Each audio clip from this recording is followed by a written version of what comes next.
From the iconic Elder Scrolls, to the blood and gore of Doom, to the interesting world of a game like Dishonored, among others, Bethesda is well known for delivering killer apps with distinct personalities.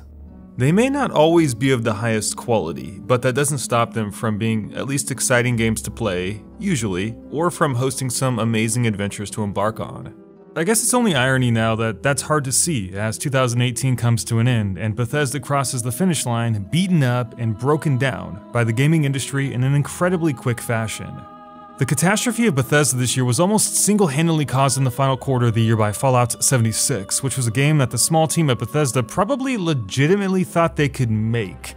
A massive online project that the team might have had the skill to pull off, but certainly not the time to do so, and that was an incredibly costly mistake.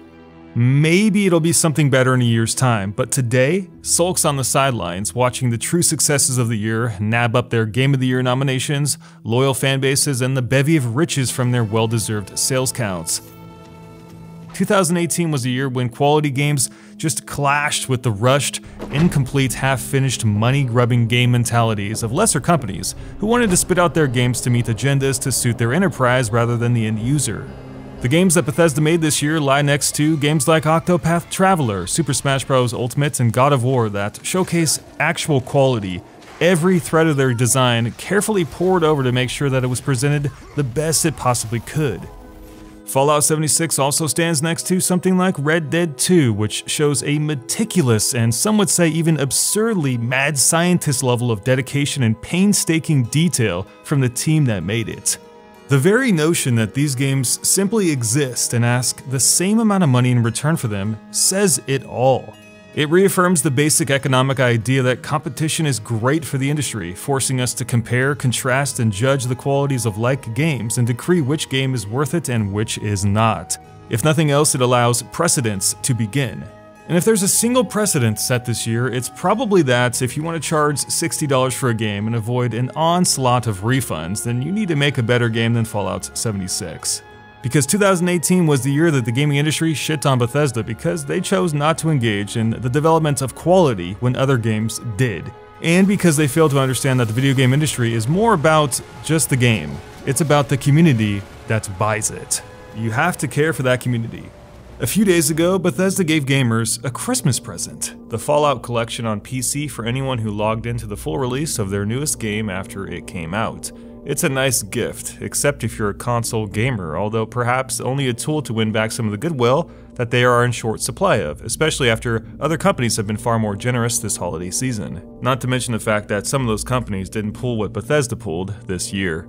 Brushing that to the side though, would it be safe to say that outside those let down by a game like Fallout 4, most people probably never really had a major problem with Bethesda leading up until 2018? Just a couple years earlier, they brought us fantastic games like Doom, Prey, Wolfenstein, and plenty of great Dishonored games. Technically, they weren't known for bringing in the cream of the crop, let's be honest. And often they are buggier than the Amazon rainforest, these games, but the games have charm, and it seemed like their popularity as a games maker and publisher really took off, following the successes of Fallout 3 and Skyrim, and all the other above games I listed. They are one of the big companies people look to for inspiration in that next big AAA role-playing adventure. So coming into 2018, I would argue that a lot of gamers out there thought Bethesda was one of the better companies in the gaming industry.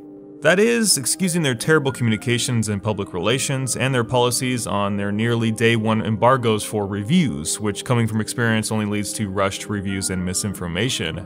But assuming the casual crowd probably didn't know about the latter, you can chalk it up as a wash. Aside from that and the usual problems that most video game enterprises seem to have these days, a clear lack of communication avenues, occasionally saying something dumb on the internet, and the occasional lawsuit, Bethesda wasn't looked at as all that bad, if not positively. But 2018 wasn't kind to them. Actually, I take that back. It wasn't kind to it. It's been a strange year for the corporation, full of conflicts of interest, stuffed to the brim with bad decisions and deplete of major releases. In fact, I don't remember there being a single new Bethesda game outside of Fallout 76. The only game I can think of that came out before November was maybe a Prey DLC, a port of Wolfenstein 2 for Switch, and an expansion or two for the Elder Scrolls Online. But other than that, there's really nothing on the map. It seems that 2018 is the year in between for the enterprise, a sort of calm before the storm. because next year they'll be pumping out their iconic franchises yet again, from Rage to Doom and more. The entirety of this year was built upon what was coming next from Bethesda: the Starfield reveal, the Elder Scrolls 6 trailer, games coming next year, 2 years, maybe 3 years away. Void of any games for 10 months, in comes Fallout 76, Bethesda's one and only chance to wow us this year because, well, there's just not else much to play from them. This could be the result of bad macro management if this is the only standalone full game you can release this year, and that's not even taking into consideration its quality. It seems that there's just a lack of direction at Bethesda, let alone the enterprise that actually controls it, because Bethesda is not their own company. Bethesda is controlled, owned, operated, and directed by ZeniMax Online, which is the parent company overseeing its operations. Bethesda isn't even one entity. Bethesda Softworks is primarily a publisher, while Bethesda Game Studios actually makes games like Skyrim, Starfield, and Fallout. Both companies, though, work for ZeniMax. ZeniMax owns Bethesda, Tango, Arcane, id Software, and Machine Games, and is a private company untouched by the public sector economy. That means the decisions they make are to be held solely responsible by them, as the greedy hand of Johnny Shareholder and his friends are not around, begging to be pleased, demanding the impractical, and influencing what is best for the company.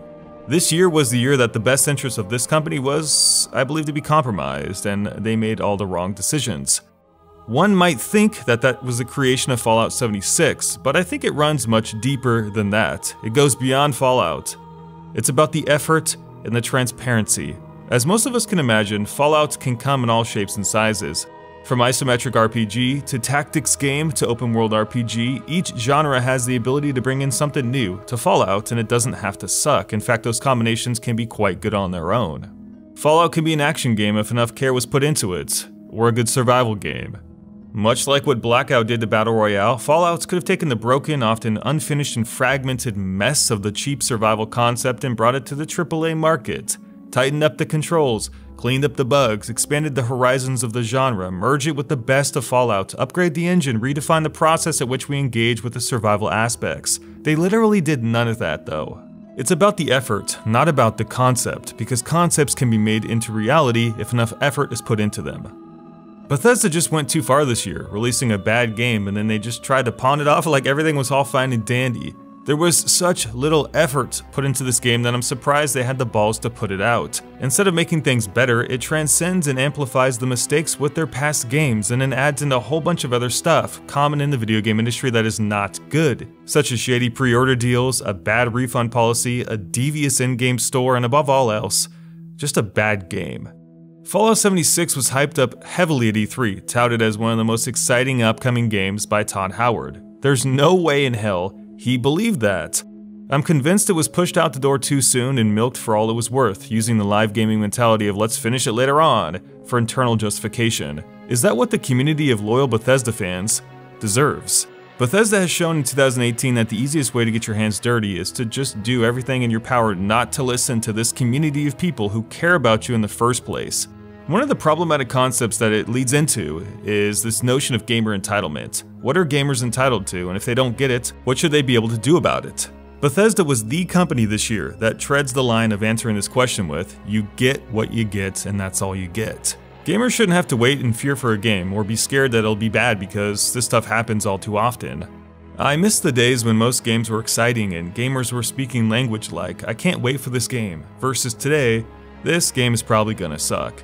The industry has been so diluted with this attitude, and I can't really blame people though. From Battlefront and EA, to Fallout and Bethesda, and so many other fatalities in between, our industry often treads the line of pessimism simply because companies burn out our trust in an increasing frequency.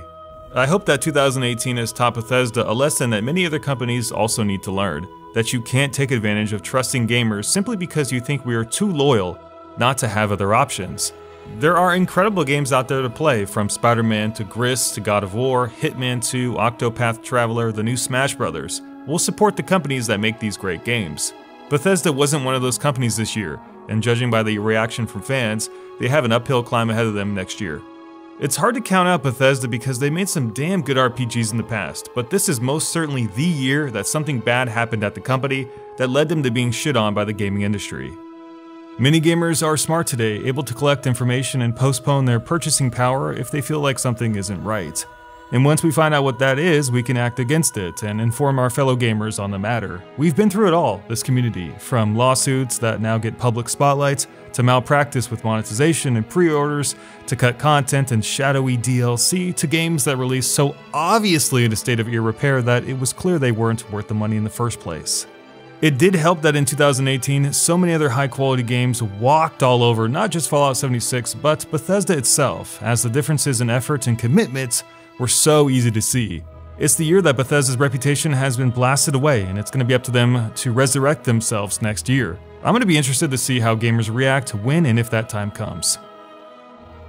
Thanks for watching my video today, guys. I really appreciate it. I also want to thank you guys for your viewership this year. It's been an incredible year on the channel, and I can't wait to start videos for next year. For everyone out there who has subscribed to our channel and liked our videos and commented, I just want to personally thank you. It really helps. And for those who are also supporting us on Patreon, here's an extra thank you for that. Before you guys go, let me know what you think about Bethesda and Fallout 76, as well as their future games down below in the comment section. Have an incredible day, guys, and incredible happy holidays if you're celebrating, and an incredible new year as well. Take care, we'll see you guys soon.